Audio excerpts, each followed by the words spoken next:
Советот на општина Кавадарци денеска ја одржа својата редовна 7-ма седница, а на дневен ред имаше дури 10 точки.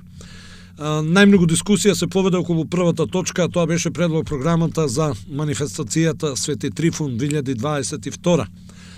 Советничката група од Социјалдемократскиот сојуз на Македонија реагираше на фактот што компанијата Иноватива повторно ќе ја организира манифестацијата, бидејќи Иноватива била и компанија која што се грижела за маркетингот на компаниите на градоначалникот Јанчев.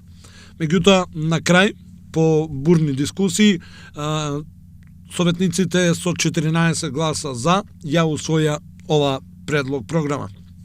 Следуваше програмата за заштита од штетно дејство на водите, која помина, јас би рекол, онака како што се очекуваше. Предлог програмата за дефинирање граници на ерозивни подрачја на територијата на општина Кавадарци помина со 17 гласа за. Планот за пошумување од 2022 до 2025 исто така беше усвоен.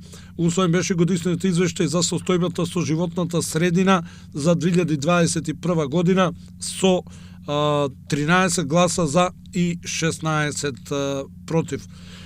Шестата точка, предлог одлуката за утврдување на потребата од донесување на урбанистичко-планска документација за објекти надвор од планскиот опфат, помина со 17 гласа за.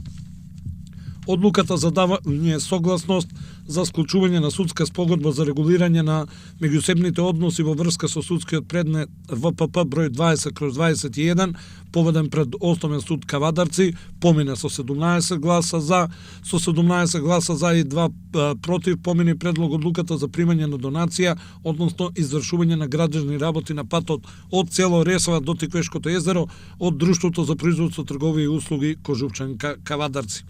9 и 10 точка всушност беа две точки кои беа додадени на самиот почеток на дневниот ред, а тоа беа предлог одлуката за сопствено учество на локална самоуправа Кавадарци во реализација за воспоставување на советувалиште за жртвите од родово насилство, како и предлог одлуката за одобрување на финансиски средства од буџетот на град Кавадарци за 2022. И двете точки поминаа со 17 гласа за и 2 против.